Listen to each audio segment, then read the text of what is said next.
Bom, pessoal, está gravando. Então vamos lá.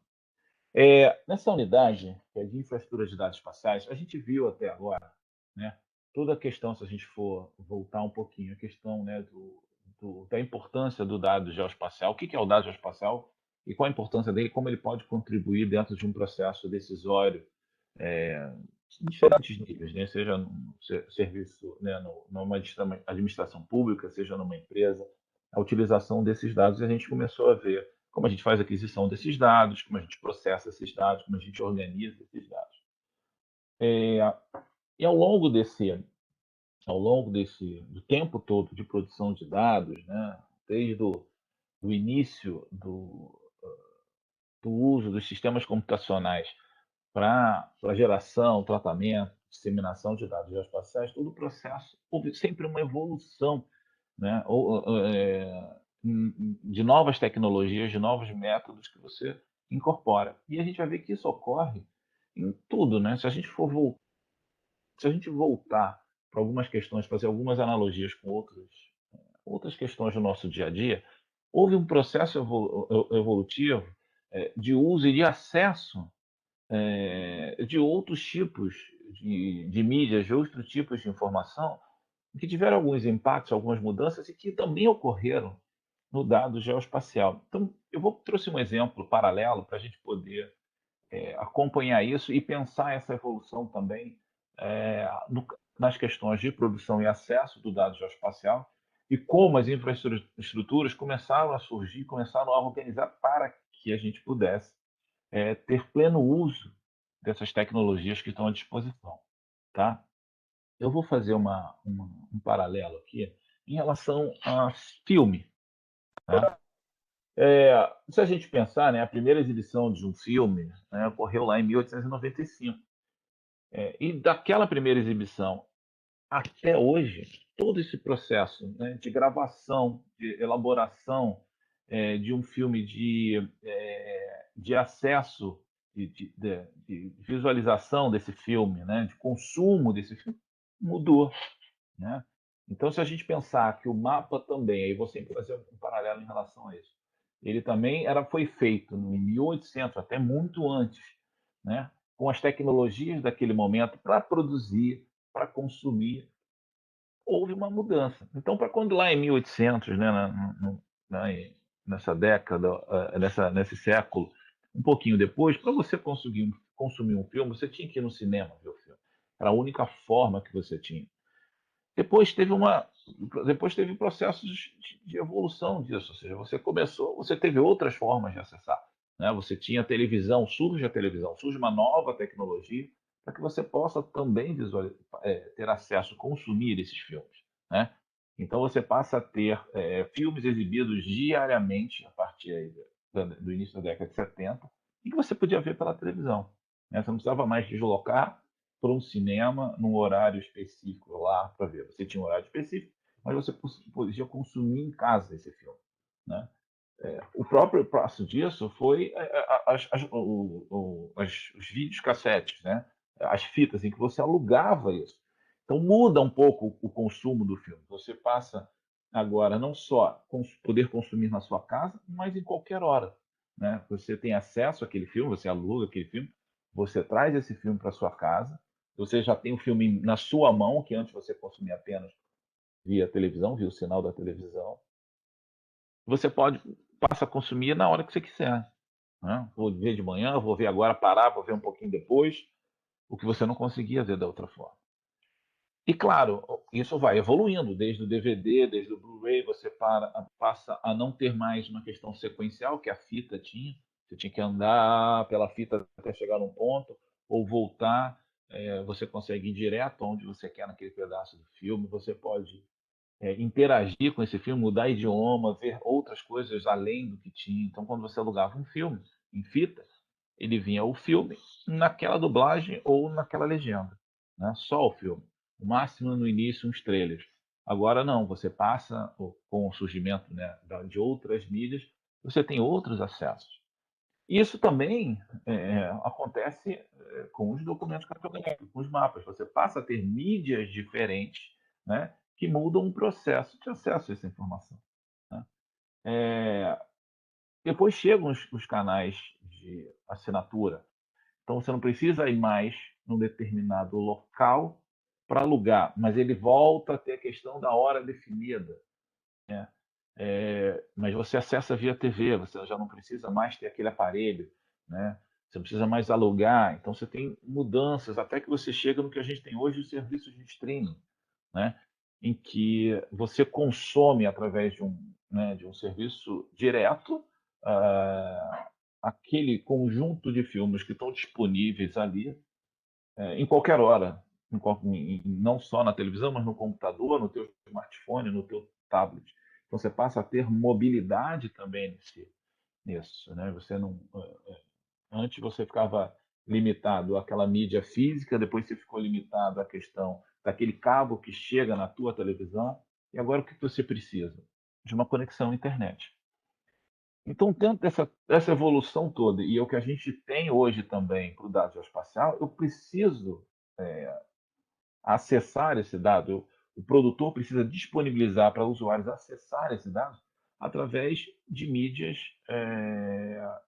específicas que podem ser transmitidas via internet com mobilidade. Então, né, usar o dado via celular, usar num computador, num smartphone, num computador, num tablet, precisa trazer também todo esse processo tecnológico para dentro da produção do dado geoespacial também, né? Então, nesse processo, hoje a gente está com um impacto muito grande da questão de mobilidade, né? Do uso de serviços móveis, no consumo desses serviços através da internet. Então, tem que ter isso para dentro também do pensar do dado geoespacial, né?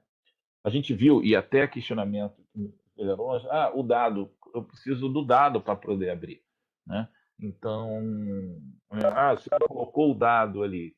Claro, porque você ainda está consumindo o dado fisicamente, você precisa baixar ele para o seu computador para consumir. Será que eu consigo consumir esse dado através da internet, sem ter que ter ele na minha máquina, ou mesmo sem ter até que às vezes ter um software para fazer isso? Eu consigo fazer isso tudo na nuvem? Então, isso que a gente vai ver, a infraestrutura de dados espaciais chega para trazer e dar suporte, trazer não, para dar suporte a essa tecnologia que chegou e a gente tem que também pensar ela para consumir dados geoespacial. Tá? Por que a internet é tão forte? Isso são os resultados da PNAD de 2019, no que se refere a TIC, né? Os mais novos. Então, em 2019, ela tem outros anos, mas em 2019 a internet era utilizada por 82,7% dos domicílios. Então, se eu tenho internet em 82% dos domicílios, eu consigo chegar também com dados geoespacial para esses 82% dos municípios do Brasil. Mas como eu chego? De novo, eu preciso ter uma infraestrutura que me garanta isso, né? 71% das pessoas utilizam a internet. Então, mesmo que eu tenha 82% dos domicílios, mas as pessoas que estão nesse domicílio, 72% ou 78% da população acessa a internet, consome dados, consome serviços via internet, né? E o maior percentual dessa população, que é 92,7%, são pessoas na idade entre 20 e 24 anos, né? Então eu tenho que, poxa, não posso descartar esse processo de tecnologia, eu não posso descartar de acesso a dados, né, de acesso a conjuntos de informações, de conexão, de mobilidade, eu não posso descartar isso no dado geoespacial, né? Também os meios de se utilizar esse dado, né? Não mais só aquele computador, ou seja, né? 46% utilizam a internet através de microcomputador ou laptop, mas 98% consome isso através de smartphone. Então, eu preciso pensar também o meu dado para ser consumido via smartphone. Então, como o dado geoespacial pode chegar para ser consumido por diferentes grupos de população, seja os mais especialistas, seja os não especialistas, eu tenho que pensar na organização desses dados através da internet para serem consumidos em smartphone. Tá? Bom, ok. Então, como é que a gente começa a se preparar para isso? Aí a gente vai pegar também mais um exemplo para pensar isso. O Waze.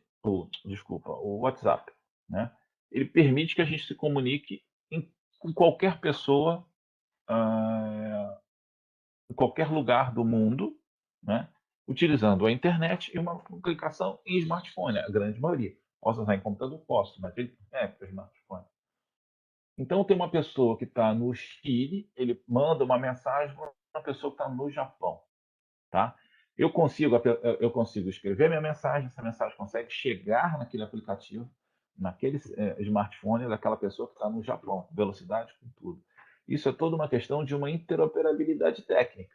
Existe todo um entendimento, né, de envio daquela mensagem, de entendimento daquela mensagem entre quem está produzindo e quem está usando, recebendo aquela mensagem. Isso é uma interoperabilidade técnica. A gente chegou a falar isso um pouquinho, não lembro da unidade que foi, sobre sistemas bancários, né? Eu tenho sistemas bancários, tenho diferentes bancos, e quando eu faço transferências, quando eu faço depósitos transferências de um banco para outro, eu pago contas de outro, que estão em contas de outros bancos. Quando eu faço isso na minha conta e passo para um outro banco, aquele banco entende. O que sai dali eu consigo chegar no outro. Isso é uma interoperabilidade, né? Quando eu faço uma compra e coloco o meu cartão, há todo por trás toda uma infraestrutura que faz com que isso funcione. Eu não preciso ficar convertendo. Ah, não, eu tenho que abrir um aplicativo. Se eu vou transferir para o banco A, eu tenho que entrar no aplicativo tal. Se eu não, é um só em que eu consigo da minha conta e ele consegue mandar e os outros receberem o que está sendo encaminhado. Uma outra questão aqui que precisa para completar essa interoperabilidade não é só mandar informação, mas é preciso entender o que está indo. Então você precisa também ter formas de entendimento do que é aquele dado. Isso se chama uma interoperabilidade semântica. Então, para eu garantir todo esse funcionamento, para que uma televisão Samsung consiga usar ou receber vídeos é, da Netflix ou do Disney Plus, mas manter Sony também. Existe toda uma interoperabilidade, toda uma infraestrutura desenhada para que essa transmissão de dados seja entendida, né? Não importa. Então, quando eu estou com o meu celular, seja iPhone, seja Android, seja iOS, o que for, consigo transmitir aquele sinal para uma televisão também, para que ela replique o que está vendo no meu celular. Então, todo esse processo, todo esse funcionamento que está muito no nosso dia a dia, tem toda uma organização que garanta esse entendimento, tá? Então, se a gente pensar na questão do dado, né? O dado ele estava guardado em servidores, né? E aí específico, computadores equipados, né? Com processamento, banco de memória, todos organizados e para armazenamento desse dado, e que muitas vezes eu acessava esses dados através de download, eu tinha que ir lá copiar esses arquivos. Claro que depois com a internet também eu consegui fazer essa questão de download, né, esse acesso via internet, mas eu precisava muitas vezes ter mídias para copiar essa informação para que eu pudesse usar no meu computador esses dados através de softwares específicos, né? O que vem mudando, o que vem se adaptando? Primeiro que esses servidores, a gente não precisa mais ter uma ideia dele, muitas vezes, fisicamente onde eles estão, né? Você utiliza toda uma infraestrutura de nuvem, esse armazenamento em diferentes servidores, que o gestor da nuvem organiza isso e dá garantia de backup, de segurança, porque ele pulveriza isso em vários servidores com qualidade para manutenção. Eu passo a acessar esses dados unicamente, o consumo direto através dos serviços de internet, né? Resumindo o que a gente estava falando, com os protocolos específicos, entendendo, eu estou indo lá, usando a internet, indo no determinado servidor e trazendo para as minhas aplicações, não mais só o computador e aí no laptop, mas também smartphones, a mobilidade no consumo, né? Então, por que que a gente consegue, a gente acho que também já falou isso em aula, por que que a gente consegue usar o Waze? Porque você tem um mapa ali dentro, você tem uma inteligência naquele mapa e você tem um serviço de posicionamento que te diz aonde você está e, claro, né, juntando a tudo isso, um consumo desses dados via internet. com sinais de internet para que eu possa fazer isso, né? Com tecnologia de acesso a dados móveis, que eu possa juntar isso, consumir um dado que está em algum servidor, ou não tenho a mínima ideia de onde ele esteja, não sei onde estão os dados do, é, do Waze, mas eu sei como consumir através daquele aplicativo, através da internet, eu consigo consumir esses dados, certo? Então, a informação geoespacial agora é muito mais fácil de ser coletada. Primeiro, porque eu tenho ferramentas que, digitais, né, que acessam esse dado, que facilitem meu entendimento, né? Um dos grandes exemplos disso foi o próprio Google Earth, como chegou. Ele popularizou muito o acesso ao dado, o acesso a imagens de satélites, né? Então, a informação é mais fácil de ser coletada, difundida, manipulada, né, de vários tipos de usuários, e produtores, né? Por quê? Porque eu saí daquela caixinha específica para um ambiente muito mais aberto e muito mais ágil de consumir esse dado. Mas para isso, eu preciso organizar toda uma infraestrutura que permita consumir esse dado, tá? Então, que dado usar? Aí é uma outra questão, né? Então, ok, eu tenho toda a tecnologia, mas que dado usar, né? Existem algumas questões em relação a isso. O dado oficial. Eu preciso fazer uma... Às vezes a gente pega isso em relatórios ou em monografias, em dissertações. A população do município do Rio de Janeiro é de 17 milhões e pouco de habitantes, conforme o IPP, em 2010. Na verdade, o que o IPP fez ali? Ele consumiu esse dado, um dado secundário do IPP, né? Precisa efetivamente entender de quem é esse dado, de quem é o produtor desse dado, para que você possa, qualquer questão legal do uso daquele dado, qualquer questão que você venha a questionar aquele dado, você sabe exatamente, você vai exatamente na fonte do dado. Então é muito importante saber o produtor. E uma questão que se discute e aí quem efetivamente é responsável por esse dado, né? Então aqui no objetivo, né, do IBGE de assegurar informações de estudos de natureza estatística, geográfica, cartográfica e demográfica, né? E também no artigo 7,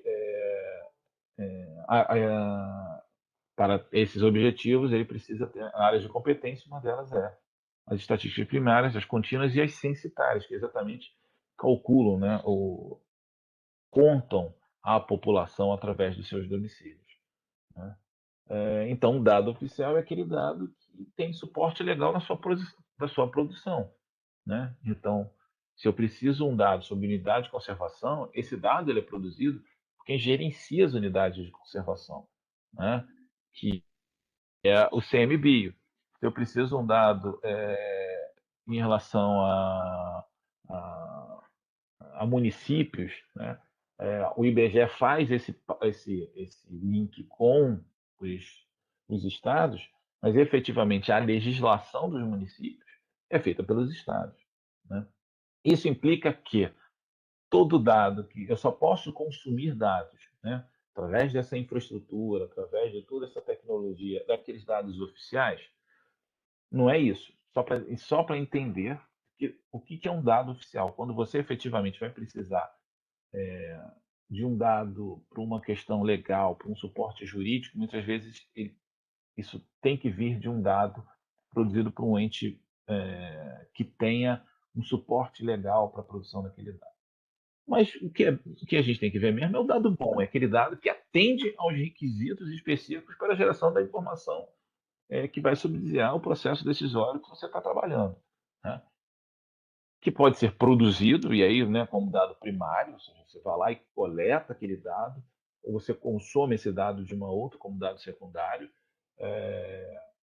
oficial, ou de um outro órgão que não é oficial, ele não tem um suporte legal, mas ele tem uma qualidade naquele processo, naquela produção de dado e naquele dado. Então, dependendo da sua necessidade, dos requisitos que você precisa, se ele atende, é um dado para ser utilizado, né? Por isso que a gente vai ver, na última unidade, a gente vai falar um pouquinho sobre qualidade do dado.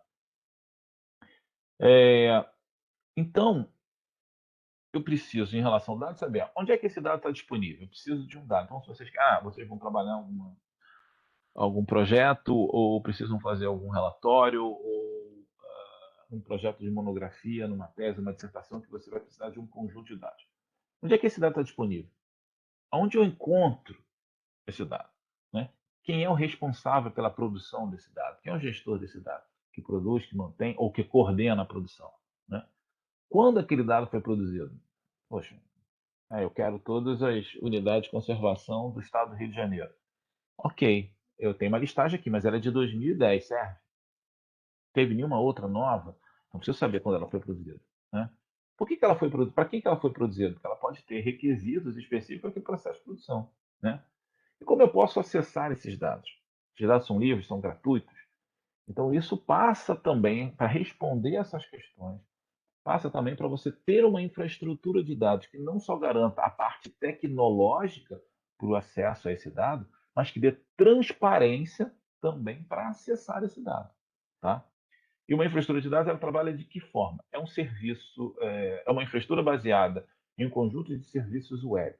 É uma infraestrutura que vai se utilizar de serviços padronizados, utilizando a internet para acessar os dados. Tá? Que oferece uma série de funcionalidades úteis para a comunidade do usuário.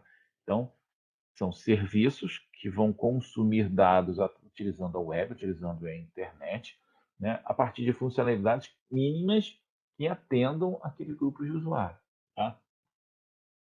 É, então, quais são os serviços? Preciso visualizar esse dado, preciso consumir esse dado, analisar, fazer até download, não é que não exista mais, mas eu tenho todo esse processo, todo esse conjunto de funcionalidades que a infraestrutura vai definir para que você possa visualizar, consultar, analisar, fazer acesso, né, download do dado geográfico usando serviços web.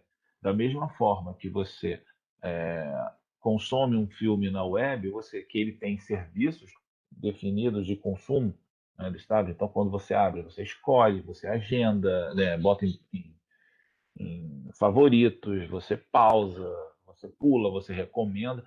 São serviços web que estão associados, são funcionalidades, perdão, associados àquele filme que aquela infraestrutura propicia. É a mesma coisa com um serviço, né, de dado geoespacial, que você vai ter os dados organizados nas instituições, você precisa consumir, você vai usar a internet para fazer isso, para mandar uma solicitação e para receber de volta aquela solicitação. Então, uma infraestrutura tem o objetivo de catalogar, integrar e harmonizar o quê? O dado geoespacial. Uma infraestrutura de dados espaciais. Né? De modo que você possa facilitar a localização desses dados, você explorar, consultar esses dados, acessar para vários fins em qualquer usuário usando a internet de qualquer instituição. Né? Então, uma infraestrutura ela tem que garantir isso. Tem que garantir o quê? Onde estão os dados? Vou catalogar todos os dados que estão disponíveis. Eles vão ser integrados, eu vou conseguir acessar eles integrados, consumir eles de forma harmônica, vendo eles por camada, nas posições corretas, usando a internet, usando os serviços web. Ok? Então, para a gente poder imaginar como é que isso funciona, então eu tenho o modelo de uma infraestrutura parecido com aquele desenho anteriormente, mas principalmente porque eu posso ter vários produtores de dados. Não precisa ser uma concentração. Todos os dados todo mundo tem que disponibilizar seu dado aqui. Não. Você tem vários produtores de dados, você tem vários usuários desse dado consumindo via internet esse dado. Então, quando um usuário pede, né, dados do IBGE, ele vai vir pela internet para ser consumido. Quando ele pede dados da Agência Nacional de Água, vai vir ali, você vai ver na tela o que você está consumindo.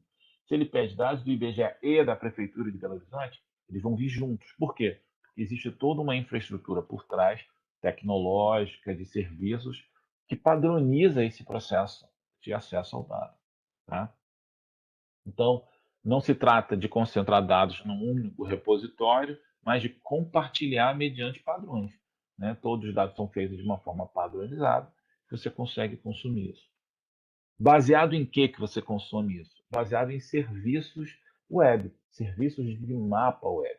Tá? Então, a OGC, que é um órgão voluntário para a definição de padrões geoespaciais, ela define padrões e a gente adota esses padrões para que você possa garantir que qualquer pessoa que utilize a internet, que acesse aplicativos de mapas, que consuma mapas de diferentes instituições, de diferentes países, possam acessar esses dados sem se preocupar com conversão, com download, faz download, muda para cá e não está batendo.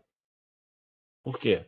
Porque você passa a consumir serviços específicos. Então, serviços de visualização, de processamento, de representação tridimensional, de estilos de simbologia, você tem todos esses serviços disponíveis, né, para você organizar o seu dado baseado nesse serviço e disponibilizar eles.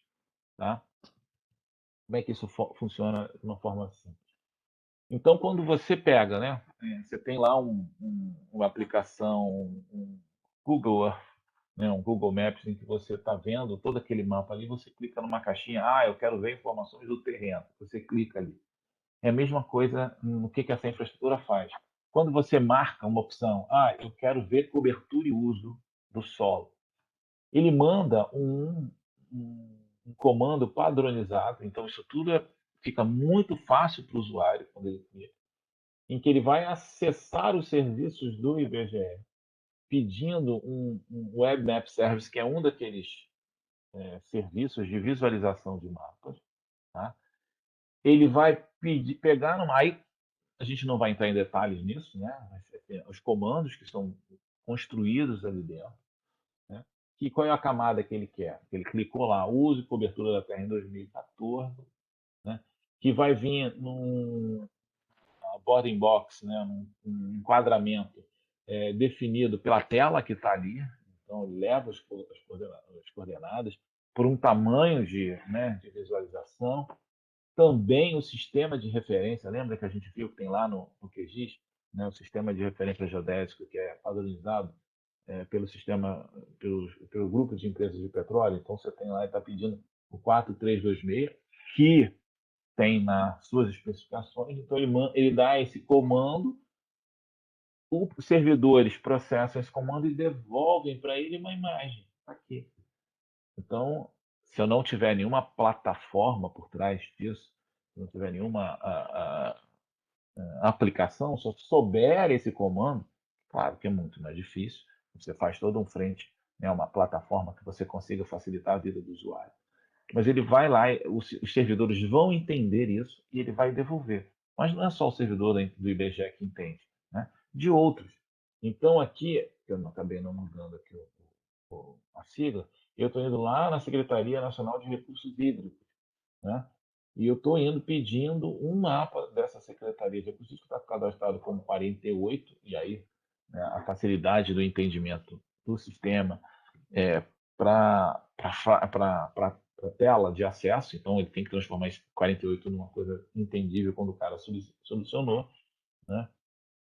Também com todas as características, então ele manda esse comando lá para o servidor da Secretaria Nacional de Recursos Hídricos e ele devolve esse mapa.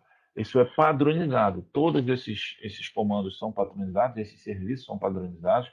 As instituições aderem a esses serviços e disponibilizam seus dados nesses serviços, de modo que facilite a vida do usuário. Ok? Alguma pergunta até aqui para a gente poder continuar? Vocês querem perguntar, questionar alguma coisa?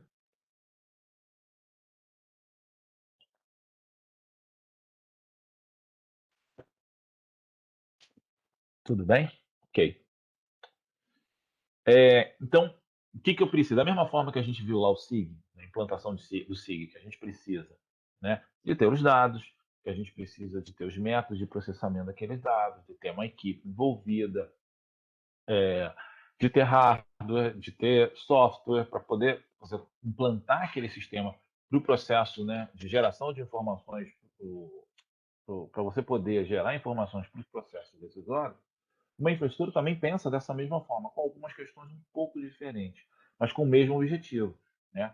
Só que Em vez de eu estar com meus dados ali no computador, eu tenho uma infraestrutura. Na verdade, não, a infraestrutura de dados, a ideia ela não substitui um sistema de informação geográfica. A ideia é, ela monta toda uma infraestrutura, como o próprio nome diz, para que os sistemas de informação geográfica façam a mesma coisa, mas consumindo esses dados através de protocolos na internet, tá? Então você precisa, aí vamos por parte. Você precisa dos dados, como a gente, né, organizados. Então, o dado aqui é o dado geoespacial, né, com sua questão da componente espacial, com a sua localização sobre a Terra. Esse dado ele tem que ter os seus metadados, né, como ele foi produzido, né, quais são as características desse conjunto de dados. Então isso só surge agora? Não, sempre teve o processo de documentação desses dados, né? Então você tinha fichas de documentação desses dados. O que você muda hoje é que você tem ambientes padronizados também para catalogar esses produtos, esses dados, consequência dizendo tudo como ele é feito, para que você possa também consultar qual é o dado que existe para responder aquelas questões. Eu quero dados sobre áreas desmatadas em 2010. Onde eu vejo isso? Nesse catálogo de metadados, que vai reunir as características de cada conjunto de dados, né?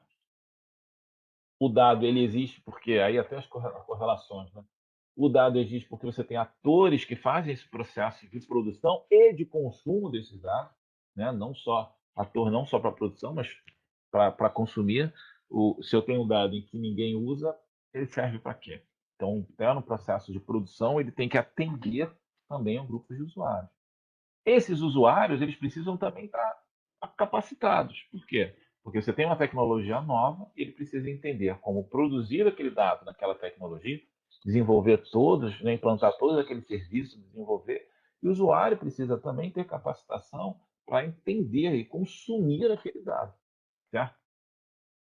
Como a gente viu também que há uma questão de vários produtores de dados, né, disponibilizando seus dados, então você precisa também definir alguns acordos, né, para que você possa efetivamente disponibilizar os dados para aqueles dados que têm uso livre e aqueles que não têm uso livre, né, que são dados abertos, não dados abertos, através de acordo entre esses responsáveis para parceria, para produção, ou seja, estão produzindo a mesma coisa no mesmo local, né?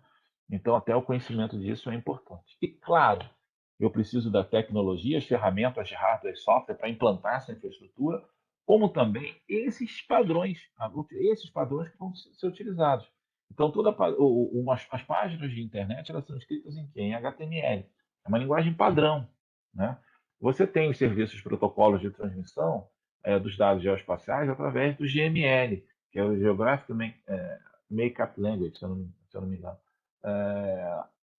que também organizam os dados, os padrões do shapefile, né? O shapefile ele não é um arquivo proprietário do QGIS, mas o QGIS entende ele, são dados, a maioria dos dados hoje são disponíveis em shapefile, né? Não significa que é um padrão aberto, mas é um padrão muito utilizado, em que você é, constrói os seus dados, salva os seus dados, né? Cria os seus dados já nesse padrão de acesso.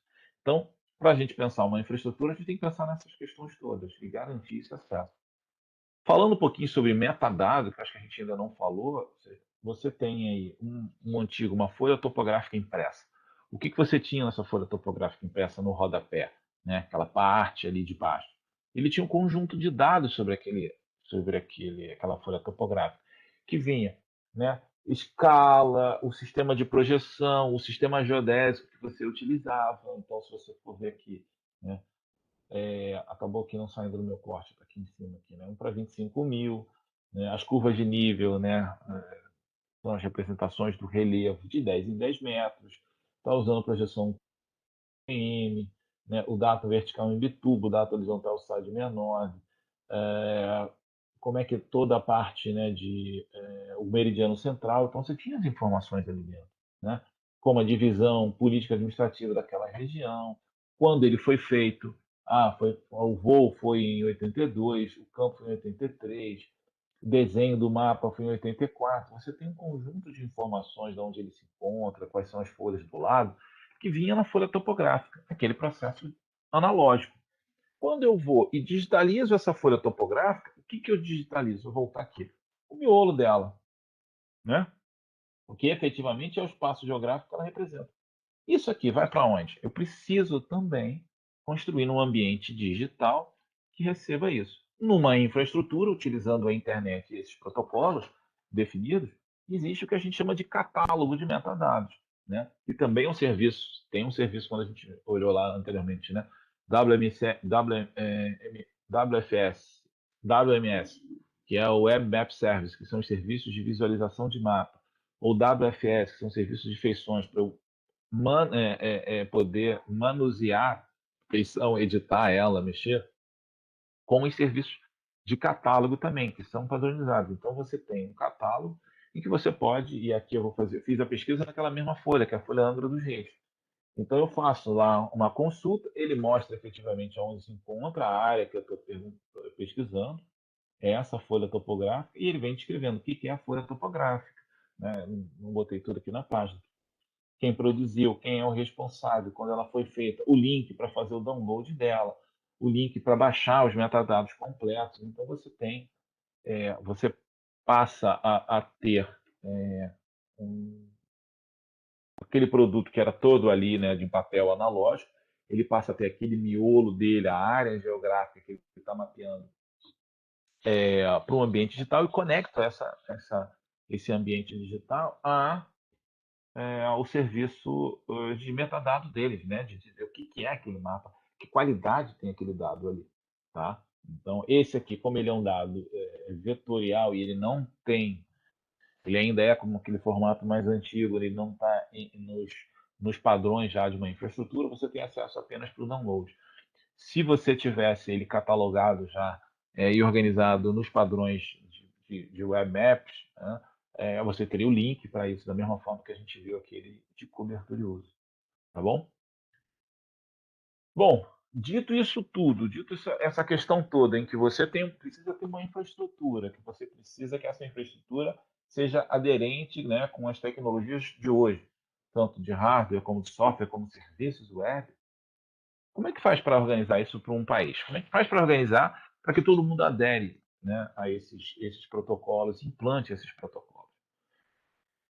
No Brasil, a gente está tendo um problema de gestão hoje, nesses anos, em que a Comissão Nacional de Cartografia, que é o órgão colegiado com participação de diferentes ministérios, que assessora o ministro, na época, o ministro do Planejamento, para a supervisão do Sistema Cartográfico Nacional e para a coordenação de uma política cartográfica nacional que venha a garantir, né, o processo de produção e acesso a dados geoespacial de livre uso para a sociedade como um todo, ela foi extinta, né, no 11 de abril de acho que 19, com vários outros colegiados, e você tem aí um processo hoje de tentar recuperar esse colegiado para que ele possa manter as atividades que ele fazia, como a implantação da infraestrutura de dados espaciais, né?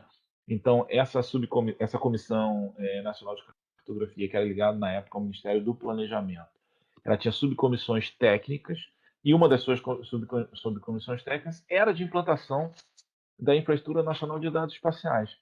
E a infraestrutura de dados espaciais no Brasil se chama Estrutura Nacional de Dados Espaciais, a INDE, né?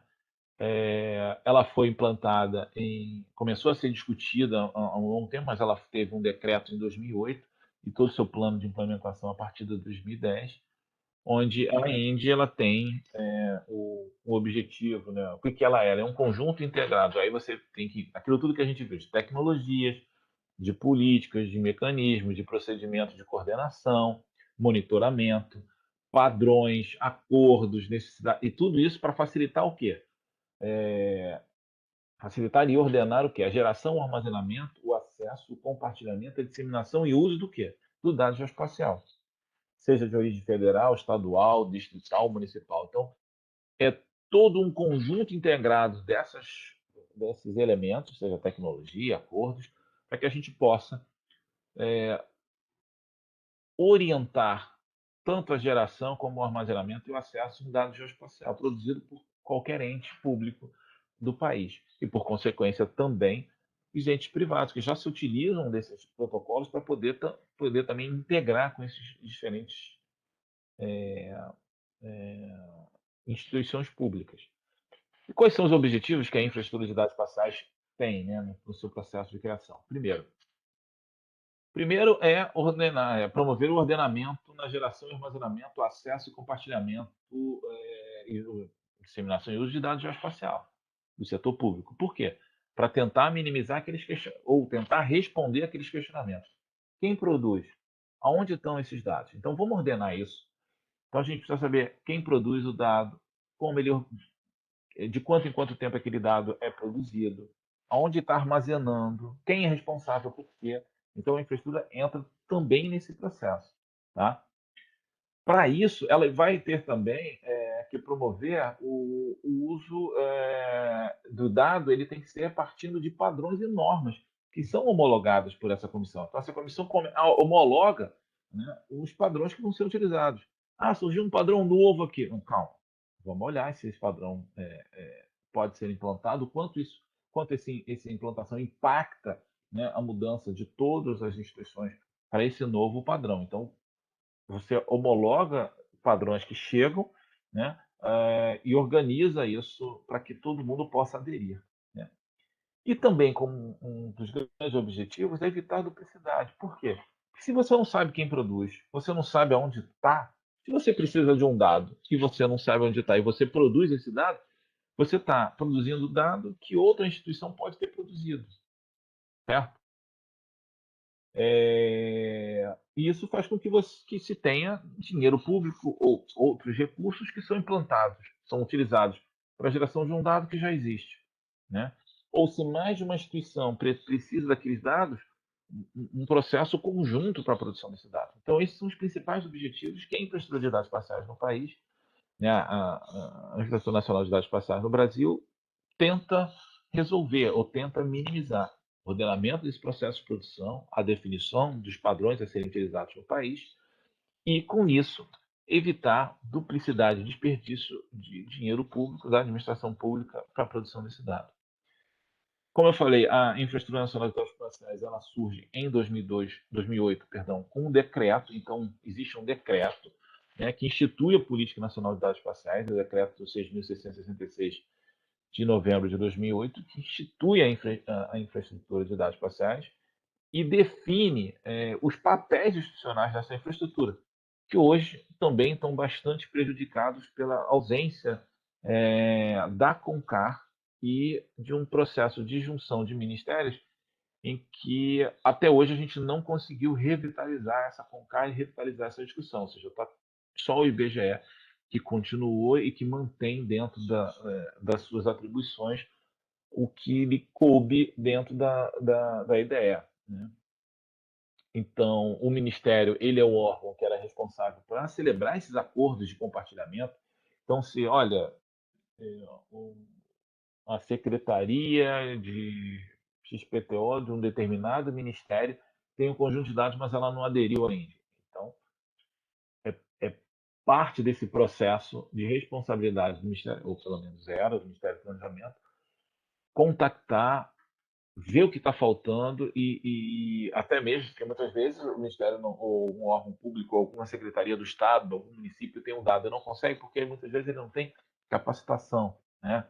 Então precisa desenvolver também, identificar isso e criar as capacitações. Como você tinha da CONCAR, né? Que era a parte da definição dos padrões e da coordenação e implementação desse diretório distribuído de diferentes dados pelo país. E o IBGE, que é o que gerencia o portal da INTE, que a gente vai acessar e vai ser as nossas aulas práticas, né? E também gerenciar todos esses diretórios, seja no próprio, nó central, o que é isso? Né? Você tem, às vezes, uma instituição que ela tem 2 ou 3 camadas só. Ela não precisa desenvolver todo um processo tecnológico para isso. Ela pode usar toda a estrutura tecnológica do IBGE para que ela disponibilize o seu dado. Então, esse diretório, além de ser distribuído, ele tem processo de administração pelo IBGE. Tá? Hoje, depois desse tempo todo, como é que como é que isso se encontra? Essa é a prática que a gente vai fazer. Eu botei algumas telas aqui para vocês verem, mas a gente vai consumir isso na próxima aula. E aí a gente não precisa de arquivos de download, né? Arquivos de uso, a gente vai consumir isso tudo através de uma conexão web. Então, essa é a página do portal da Ende, né, em que você acessa esse portal e, a partir desse portal, você tem acesso ao mundo de dados. Mundo não, mas você tem acesso ao conjunto de dados que as instituições públicas produzem, né, no âmbito federal, municipal e assim por diante. Aqui, como a gente vai ver, é um exemplo. Então, você tem aqui, você entra no portal, você tem um conjunto de instituições, né, que disponibilizam seus dados e você consome esses dados. Então, se eu vou consumir dados de 3 instituições, esse portal, através desses padrões, ele vai nos servidores dessas instituições, consome pegam esses dados e trazem esses dados para visualização em tela. Tá? Então, aqui eu peguei aqui um exemplo, né, de sobreposição de 3 informações de 3 áreas. Então, eu tenho aqui o polígono de vegetação do país, feito pelo IBGE, que é esse aqui. Então na escala 1 para 5 milhões, então o detalhamento dele é diferente, só para a gente ver a possibilidade de ter esses dados juntos. Aqui a folha do Rio de Janeiro da CPRM, que é o Serviço Geológico do país, o mapeamento geológico da região. E também fui no IPEA do Rio de Janeiro, no estadual, do mapeamento de cobertura e uso no município de Nova Friburgo, né? Então, quando eu marco essas opções aqui para visualizar, aquele comando, aquelas linhas de comando que a gente viu lá, né? Get server, não sei, WMS, tal, get map, feature, pod inbox, isso tudo é automatizado. Ele vai lá no servidor e traz, e a gente está visualizando aqui, né? Esse dado aqui, ele para aqui, mas para você ver que a gente pode consumir esses dados usando a internet sem que esses dados estejam na minha máquina, sem que eu tenha um aplicativo para isso. Eu estou usando o portal da internet, estou consumindo através de um browser, né? Da mesma forma que a gente viu lá no QGIS, que você lá com aquele botão do izinho, que você clica e ele traz os atributos, isso também ocorre. Então, quando eu clico numa determinada unidade do mapa, em vez de ele mandar um get map, ele manda um get feature information. É um outro comando que ele manda. E aquilo retorna para ele através, né, dos atributos, como a gente tem no QGIS. Então, aquela unidade onde eu cliquei, ele é uma floresta ambrófila densa montada, né, montana, que é a nomenclatura técnica para aquela classe de vegetação, né, com as informações que existem, assim, a codificação dela, a área, o perímetro. Isso vem os atributos daquela informação. Se tivesse 20, 30, 40 atributos, vinha 20, 30, 40 atributos. Tá? Então, tem os atributos que existem ali. Também, quando eu clico lá na folha geológica, lá do Serviço Geológico, lá da CPRM, no Rio de Janeiro, clico numa determinada unidade, ele também, em vez de mandar um get map, um get map, ele manda um get future information. Ele manda um comando para você pegar o que tem de informação sobre aquela feição que está ali. E ele traz umas codificações lá, e dependendo do tema, é muito mais técnico, ou seja, o tema geológico ele tem muito mais técnico, porque é muito para aquele nicho de usuário, né? Então, a era máxima daquela unidade, uma idade, eu não sei aqui essa codificação, que é a classe da rocha ígnea, uma classe R1, subclasse. Então, você tem as informações dali daquela feição, da mesma forma que a gente tem no QGIS. Tá? Só que o dado está lá no servidor do órgão e você está consumindo o um browser consumindo essa informação. Pensa o seguinte, eu for hoje lá, baixo esse dado para minha máquina. Se o produtor do dado perceber alguma coisa, fazer qualquer correção naquele dado, aquele dado que eu baixei está antigo já. Certo? Quando eu consumo sempre, eu estou sempre consumindo aquele dado que está disponível naquele momento. A mesma folha para a mesma coisa para cobertura e uso ali de novo, a FIBUC do IPE, do órgão do Estado, em que você tem a classe, você quando clica, né, o município que está, a região, a classe, a codificação, os códigos que ele utiliza para aquela informação, tá? Ah, mas aí tudo que eu faço, eu só posso fazer o que também com esse dado? Aqui tem alguns comandos, ou seja, quando você clica, que a gente vai ver isso na aula prática, quando você clica, você tem um metadado, você pode ter acesso ao metadado, né? O link, aquele comando, lembra aquele comando que eu falei lá, né, antes do getMap e tal? Você pode ter acesso a essa linha de comando, a fazer download de shape, a fazer download de arquivo textual daqueles atributos. Você tem uma série de funções não tão detalhadas quanto o QGIS.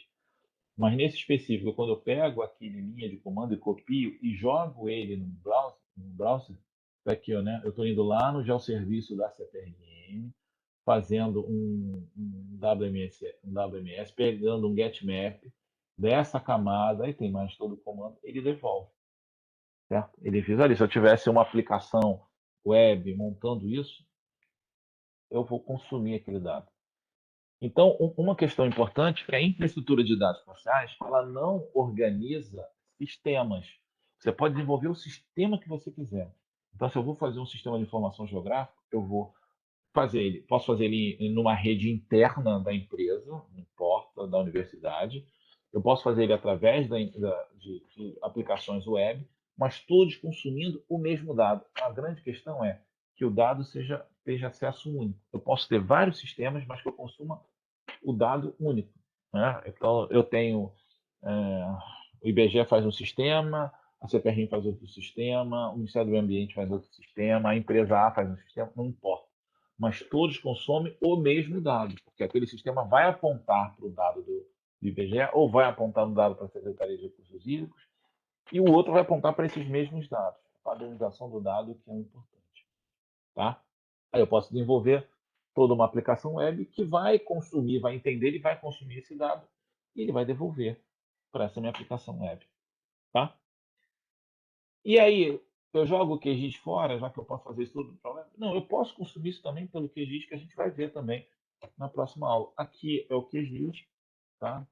Em que eu vou me conectar ao serviço do IBGE e através dessa conexão eu vou ter acesso a todas as camadas que o IBGE produz com esse padrão, tá?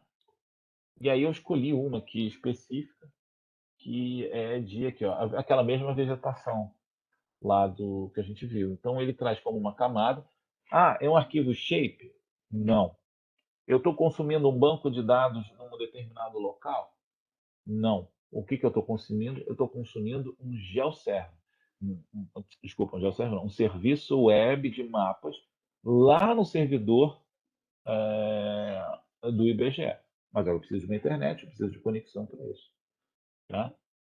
Preciso que o IBGE tenha o dado disponível, assim, não pode cair a rede, né? Às vezes ocorre, né? Mas é com esse objetivo de você acessar esse dado localmente não, perdão, diretamente aonde esse dado é produzido.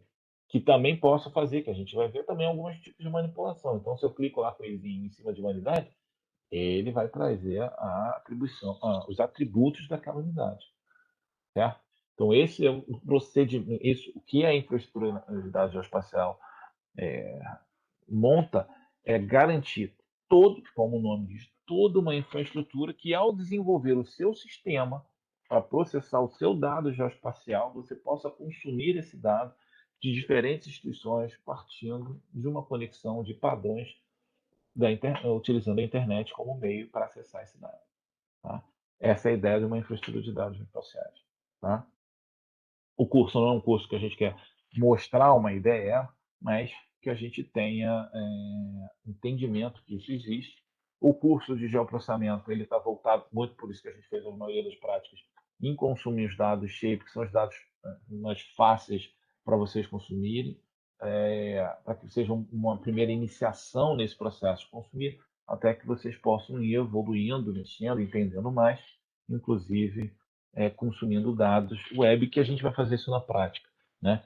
Então, na próxima aula, o que a gente vai fazer? A gente vai abrir o portal da Indy, a gente vai ver o portal da Indy, consumir alguns dados nesse portal da Indy. A gente vai consumir dados que não estão nesse portal da Índia, mas estão dentro do padrão, e eu vou trazer esses dados de outras instituições. A gente vai ver outros ambientes de outras instituições que utilizam os padrões da Índia, inclusive do IBGE também, e também acessar esses dados através do QGIS, que é uma outra possibilidade também. Né? Eu me conectar a esses serviços e consumir os dados que estão disponíveis nos servidores do IBGE. Ok? Perguntas?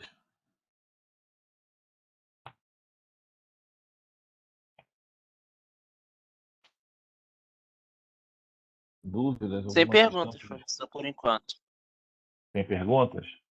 Tá, o que a gente vai.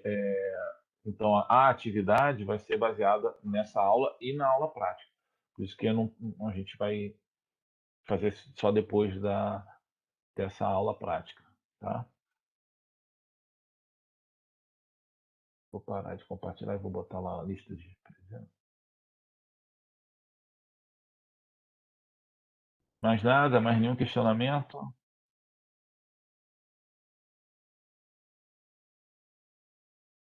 Não?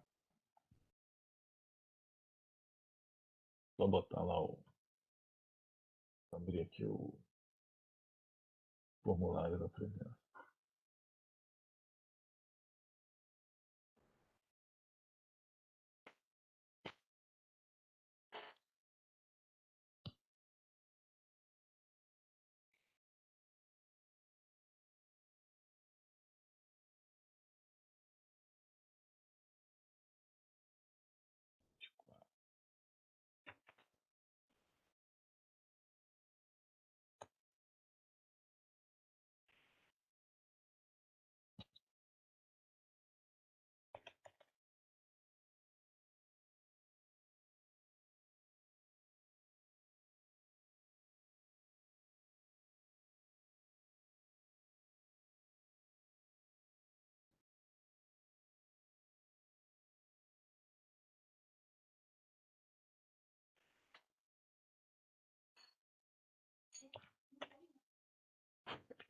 Ok? Então, quinta-feira a gente se reúne de novo, às 8 e a gente faz a prática, abrindo os portais, olhando, consumindo.